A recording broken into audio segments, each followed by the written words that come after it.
A day in the life of an employee and a frappe shop owner trying to build its business brand.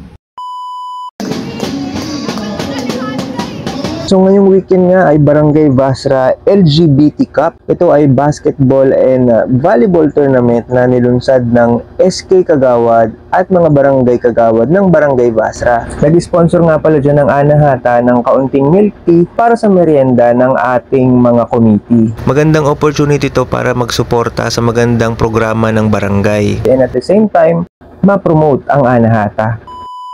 From Palanas branch, talo naman tayo sa MRB branch. Dito naman ay katakam-takam ang free taste ng Anahata sa bagong product na ilo-launch next week ng Anahata, ang Anahata Bite.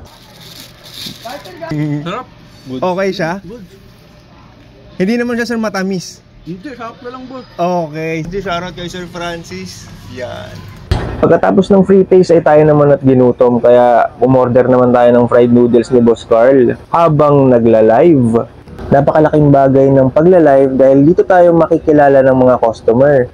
At ang mga customer ay bumibili sa mga taong kilala nila. Maya-maya nga niyan ay binisita tayo ni Malupiton. Boss! Boss! Sabo. Boss! Bossing!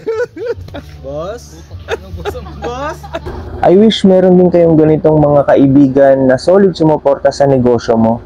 Sa pagpapatuloy naman ng Anahata Bites Free Taste, konti na lang ang naabutan nila Miss Roxanne, kaya pinatikim na rin natin yung isang flavor o variant nung ginawa nating Anahata Bites at tinanong natin sila anong mas masarap.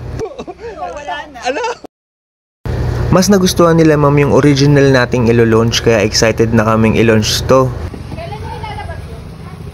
Next week. Pagkatapos ng pa-free taste ay dinagsarin kami ng mga orders, kaya hindi na namin napansin yung oras, tsaka late na kami nakapaghapunan. Maya-maya nga niya nagpaalam na ako kay Gypsy kasi may pasok pa ako bukas ng maaga sa office. Yun lang muna mga kuys, tandaan nyo, kung wala kayong gagawing bago, wala ring magbabago sa buhay nyo. Napabalik pa pala ako kasi naiwan ko yung cellphone ko.